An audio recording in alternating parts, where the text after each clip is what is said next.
कालीठू युद्ध बंद news cut परवर्ती प्रसंग हमास इज्राएल युद्ध थमिब हमास सहित युद्ध विराम नहीं मंजूरी प्रदान करिछि इज्राएल कैबिनेट तेणु आसंता कालीठारू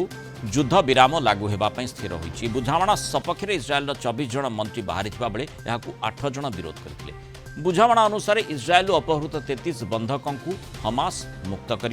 यार प्रतिबदले 2000 पालेस्टीनिय कैदी को मुक्त कर इज्राएल जहाँ भितर 737 अधिक पुरुष और अनेक महिला शिशु थिबा सूचना मिली युद्ध आरंभ गाजार हजार हजार पालेस्टीनिय इज्राएल जेल रे बंदी जीवन बिताउछंती इज्राएल न्याय मंत्रालय पक्षरु 30 पालेस्टीनिय कैदी ना जारी करा जहां को रविवार मुक्त करा सूचना मिली युद्ध विराम चुक्ति अनुसार इज्राएली सेना गाजा सीमार 700 मीटर पछकू घुंचब सेपटे आज इज्राएल सेना आक्रमण में 5 जनकर मृत्यु घटी रिपोर्ट रही अधिक आलोचना करबा मो सहित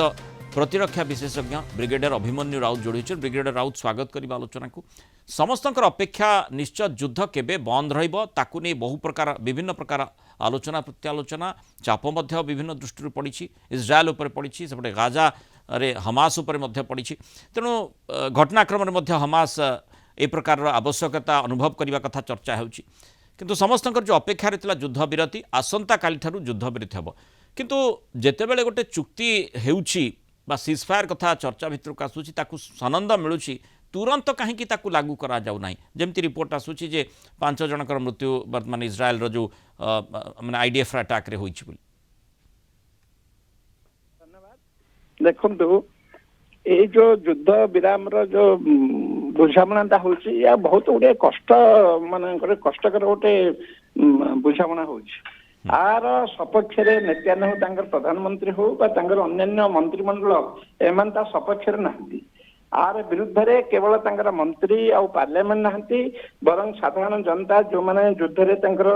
पुओ झील प्राण हरइचंती से आ विरुद्ध रहिचंती आउ ए केसटा तो वर्तमान कोर्ट को मध्य चलीगलानी ए सब परिस्थिति देखिले जदिओ अमेरिकार ट्रम्प हो बाइडेन जीवे ट्रम्प आसवे ये चाहते यथाशीघ्र हो भितर पेंच पशि कहीं मैंने आप कहले गोटे युद्धबंदी बदल अनेक युद्धबंदी को छाड़ा पड़ू जो मैंने कुख्यात जो मैंने चाहते इज्राएल नष्ट हो यहूदीन को आम पूर्ण रूपे ध्वंस करूँ से प्रकार कुख्यात माने जो बंदी अच्छा इज्राएल पाखे से बाध्य हो छाड़ापी कहीं से प्रेसर चापरे ता बदल में प्रथम किस्ती केवल 33 जन को छकती एमाने 353 को छकती ता परमुहूर्त अनेक एमान अदल बदल किसी आस्ते आस्ते आस्ते इरा बाटक आसो जो मानकर परिवार वर्ग बंदी हिसाब से रही विशेषकर स्त्री सैन्य माने महिला सैनिक छुआ एमान जो रही परिवार वर्ग निश्चय चाहते किसी अवसान हो गोटे युद्धर अवसान हो बुझामणा भितर आमर लोक एत दिन है कष्ट पाइले आम फेरी पाऊ तेणुक आज आज युद्ध बंद हेब नाही कालीठू बंद हेब युद्ध विरति कालीठू लागू काली लागू बर्तमान आउ थे नेता ये बृहत माने जो कैबिनेट डिसीजन पर मंत्रिमंडल डिसीजन पर पार्लियामेंट को आउ थे नहीं कहीं प्रत्येक को से कॉन्फिडेंस नाकू चाहते यहाँ एत सहज साध्य नुहे विरुद्ध ऑलरेडी स्वर उत्तोलन है आंदोलन है आमर पे एत कष्ट पड़ी आम देश को बचाई प्राण त्याग सर्वोच्च बलिदान देते बदल तुम से प्रकार लोक छुट जो कुख्यात आतंकवादी गुड़ा छुट फेर से मुंड एमती काम करेंगे पुणी थे आमको आउ थे से प्रकार असुविधा पकेबे आम आउ थे ध्वंसर शेष जहाँ किसी करेंगे यही प्रकार परिस्थिति पड़ा जो हठात यहाँ 2-3 दिन है बाहर कार्यकारी हो पारुनी अमेरिकार चाप ट्रम्प को चाप निश्चित भाव जी चाहूँ शांति आसू निरीह जनता ये जो जहाँ किसी कहले निरीह जनता सेठिकार जो लोक मान नागरिक अच्छा स्त्री पुरुष विशेषकर से बहुत अंतसंत होती खाଇବା पीवा प्रत्येक प्रकार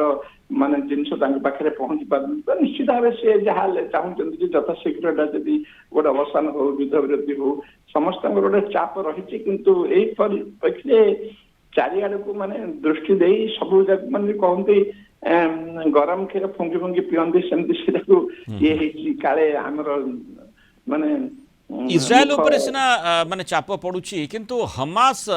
घटनाक्रमରେ କେବଳ ଚେପା ଯାହା ହେଇଛି ସେଇଥିପାଇଁ ଏ ପ୍ରକାର ସନ୍ଧି ପାଇଁ ରାଜି ହେଉଛି କି ଆଉ ଯାହା ଆପଣ ଆଶଙ୍କା କରୁଛନ୍ତି ସମସ୍ତେ ବି ଯେତେବେଳେ ଯେଉଁ ଡ୍ରେଡେଡ୍ କ୍ରିମିନାଲ ମାନେ ପୁଣି ଥରେ ହମାସ କବ୍ଜାକୁ ଯିବେ ବା ପାଲେଷ୍ଟାଇନକୁ ଯିବେ ଆଉ ଥରେ ଆଟାକ୍ କରିବେ ନାହିଁ ସେ ଗ୍ୟାରେଣ୍ଟି କିଏ ଦେବ? ସେ ଗ୍ୟାରେଣ୍ଟି କେହି ହେଲେ ଦେଇପାରିବେନି। ଫେର ଯୁଦ୍ଧ ତେଜିବ। ଏଇଟା କେବଳ ଟେମ୍ପୋରାରୀ ଗୋଟେ ଇଏ ହଉଛି ଯୁଦ୍ଧ ବିରତି ପାଇଁ ସେମାନେ 6 ମାସ ପାଇଁ ରାଜି ହେଇଛନ୍ତି। ତାପରେ କଣ ହବ, ତାପରେ କେତେବେଳେ ଆର ସମାପ୍ତି ଘଟିବ, କେତେବେଳେ ୟାକୁ ଭାଙ୍ଗିବ, ସେଇଟା ଗ୍ୟାରେଣ୍ଟି କେହି ହେଲେ ଦେଇପାରିବନି। କାହିଁକି ତାଙ୍କର ସେ ମନସ୍ତତ୍ଵ, ତାଙ୍କର ଜୀବନ ପ୍ରଣାଳୀ, ତାଙ୍କର ଯୋଉ ଭାବନା, ତାଙ୍କର ସିଦ୍ଧାନ୍ତ, ତାଙ୍କର ପ୍ରିନ୍ସିପଲ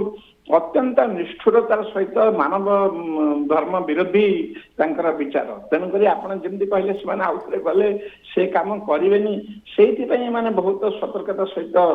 ମାନେ ଚାହୁଁଛନ୍ତି ଯେ ଆଗକୁ ଆଗକୁ ଏଟା ବଢୁ। ସେ ଯାହା ହଉ ଦେଖାଯାଉ, ଗୋଟେ ଶାନ୍ତିର ବାର୍ତ୍ତା ଆସୁ। ବହୁତ ଦିନ ହେଲା ଆମେ 15 ମାସ ହେଲା ଯୁଦ୍ଧ ଇସ୍ରାଏଲ ଆଉ ହମାସ, ତା ଭିତରେ ଅନେକ ଲୋକଙ୍କର ମୂଳଦୁଆ, ସେ ହିଜବୁଲ୍ଲା ହଉ, ସେ ହୁତି ହଉ, ଇରାକରେ ହଉ, ସେ ସିରିଆରେ ହଉ, ଅନେକଙ୍କର ସେ ଧ୍ୱଂସ ଅବସ୍ଥାରେ ପହଞ୍ଚିଛି ଇସ୍ରାଏଲ। ଇଏ ଗୋଟେ ଯୁଦ୍ଧ ବିରତିର ପ୍ରଭାବ ଆପଣ ଆଶା କରୁଛନ୍ତି ରୁଷ ୟୁକ୍ରେନ ଯୁଦ୍ଧ ଉପରେ ପଡ଼ିପାରେ କି? ନିଶ୍ଚିତ ଭାବେ ଗୋଟେ ପ୍ରକାର ଶାନ୍ତି ହେଲେ ସେମାନେ କନସେନଟ୍ରେଟ କରିବେ। ଏବେ ଯାହା ତ ସୁଖଦ ସମାଚାର ସେପଟୁ ଆସୁନାହିଁ। ଏବେ ତ ବର୍ତ୍ତମାନ ପରମାଣୁ ଯୁଦ୍ଧ ଆଡକୁ ଆଗେଇବାକୁ ବସିଲାଣି। ସେ ନାଟୋ ୟୁକ୍ରେନରେ ତାର ସୈନ୍ୟ, ତାର F-16